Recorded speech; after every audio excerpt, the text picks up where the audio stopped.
मोगेम्बो। खुश हुआ। दोस्तों, अमरीश पुरी को हम सब बॉलीवुड के सबसे बेहतरीन विलन के तौर पर जानते हैं, लेकिन क्या आप जानते हैं कि उन्होंने एक ऐसा रेयर सॉन्ग गाया था जिसे गाना किसी भी बड़े गायकों के लिए भी बड़ी चुनौती हो सकती थी।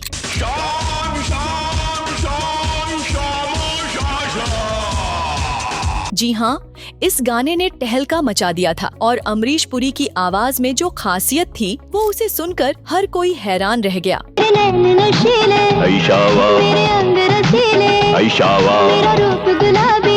अगर आप भी जानना चाहते हैं बॉलीवुड की इन छिपी हुई कहानियों के बारे में तो 7 एनियस रिवाइंड के साथ जुड़े। वीडियो को लाइक करें, शेयर करें और हमारा चैनल सब्सक्राइब करना बिल्कुल न भूलें। अमरीश पुरी साहब ने 1970 में फिल्म प्रेम पुजारी से अपने करियर की शुरुआत की थी और उसके बाद उन्होंने 450 फिल्मों में अपनी शानदार एक्टिंग से हर किसी का दिल जीत लिया।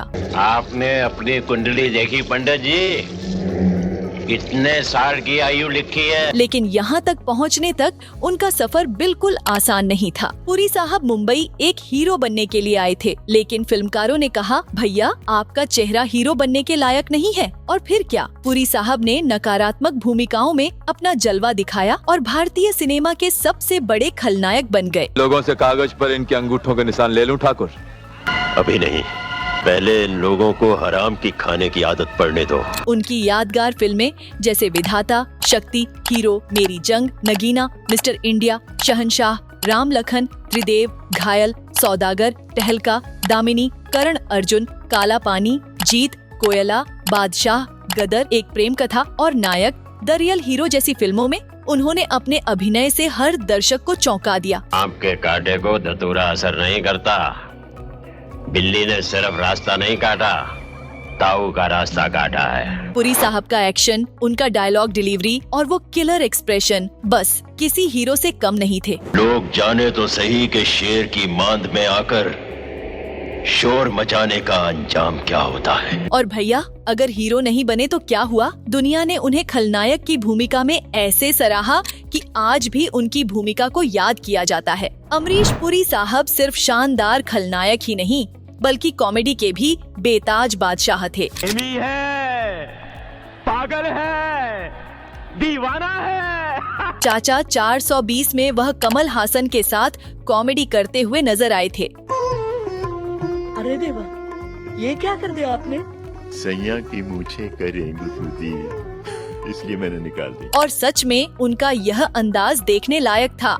वह सर्वश्रेष्ठ सहायक अभिनेता के लिए 3 बार फिल्म फेयर पुरस्कार जीत चुके थे और खलनायक के लिए 12 बार फिल्म फेयर अवार्ड्स के लिए नॉमिनेट भी हुए थे। अब सोचिए, इतने सारे अवार्ड्स और नॉमिनेशन का रिकॉर्ड बनाना कोई आसान बात नहीं। कभी रॉन्ग नहीं होता। लेकिन क्या आप जानते हैं कि पुरी साहब एक बेहतरीन गायक भी थे? हाँ, उन्होंने अपने करियर में कई गाने गाए और उनमें से एक गाना आज भी सबसे ज्यादा प्रसिद्ध है। अब उस गाने को पेश करने का समय आ गया है, तो चलिए हम आपको वही गाना सुनाते हैं जो अमरीश पुरी की आवाज में एक अलग ही जादू था। 1992 में एक फिल्म आई थी, टहलका, जिसे अनिल शर्मा ने डायरेक्ट किया था और उनके पिता के सी शर्मा ने प्रोड्यूस किया था। इस फिल्म में धर्मेंद्र, मुकेश खन्ना, नसरुद्दीन शाह, आदित्य पंचोली, जावेद जाफरी, शिखा स्वरूप, अमरीश पुरी, शमी कपूर, सोनू आलिया, पल्लवी जोशी, प्रेम चोपड़ा जैसे बड़े स्टार्स थे। फिल्म में संगीत दिया था अनु मलिक ने और गाने लिखे थे हसरत जयपुरी, संतोष आनंद और खुद अनु मलिक ने। अब इन सभी संस्करणों के साथ कुल 7 सुपरहिट गाने थे, जिनमें से गाने गाए थे अनुराधा पौडवाल, अभिजीत, मोहम्मद अजीज, सुदेश भोसले, कुमार सानू, बबला मेहता और हाँ, खुद अमरीश पुरी साहब ने भी अपनी आवाज दी थी।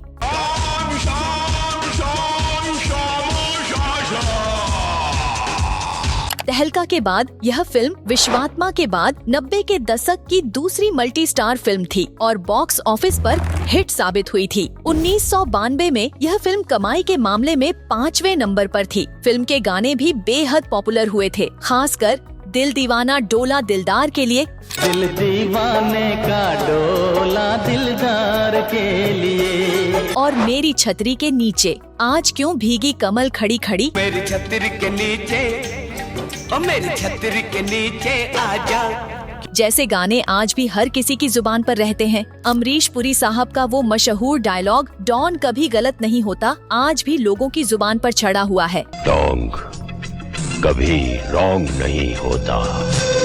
लेकिन क्या आप जानते हैं कि पुरी साहब ने भी खुद पर फिल्माया एक ऐसा गाना जो बिल्कुल कमाल था? जी हाँ, उनके किरदार जनरल ढोंग के लिए एक गाना फिल्माया जाना था ताकि उनका करिश्मा और भी निखर सके। इस गाने को लिखने का फैसला अनु मलिक ने किया था। हालांकि हसरत जयपुरी और संतोष आनंद भी मौजूद थे, लेकिन अनु मलिक ने खुद गीत लिखने का सोचा और जो गाना लिखा वो था छोटा सा लेकिन दमदार और असरदार। गाने के लिए सुदेश भोसले की आवाज पर भी विचार हुआ, लेकिन उनकी आवाज में वो खास बात नहीं आ रही थी। फिर अनु मलिक को एक आइडिया आया, गाने को अमरीश पुरी से ही गवाया जाए। क्यों? क्योंकि पुरी साहब ने पहले भी 1991 में अनु मलिक के लिए गाया था और अनु को पूरा यकीन था कि पुरी साहब इस गाने को बखूबी गा लेंगे। हालांकि पहले पुरी साहब थोड़ा असहज थे और गाने को लेकर संकोच कर रहे थे, लेकिन सबने समझाया और फिर पुरी साहब ने गाया। और क्या गाया? वो गाना जो सिर्फ 1 मिनट लंबा था, लेकिन उसके हर नोट में इतना वजन और हाई पिच थी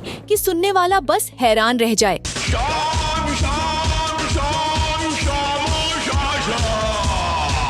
अमरीश पुरी साहब ने जो गाना गाया उसे सुनकर दिलों में तो बस एक ही सवाल उठता है, भाई ये आवाज कैसे आती है? वह गाना ऐसा था कि जो सुनता उसके दिल में तो एक बड़ा सा भाई पैदा हो जाता था। और क्या कहें, पुरी साहब ने उस गाने को ऐसे दमदार तरीके से गाया कि कोई और इसे उतने खूबसूरत तरीके से नहीं गा सकता था। आपको ये जानकर खुशी होगी कि ये गाना खतरनाक से भी ज्यादा प्रभावशाली बना और पुरी साहब के किरदार को और भी दहशत वाली ऊंचाई पर ले गया। यह गाना इतना पॉपुलर हुआ कि अब वह किसी फिल्म का यादगार हिस्सा बन गया है। लेकिन ये गाना ही नहीं, पुरी साहब के कई और गाने थे जो बहुत कम लोग जानते हैं। हाँ, इन गानों के बारे में शायद आपको भी इतना नहीं पता, लेकिन घबराइए मत, हम आने वाले समय में इन गानों को भी बारी बारी से आपके सामने लाने की पूरी कोशिश करेंगे। दोस्तों, अमरीश पुरी साहब का गाया हुआ गाना आपको कैसा लगा और जो किरदार उन्होंने निभाए उनमें से कौन सा किरदार आपको सबसे ज्यादा ढाकर लगा?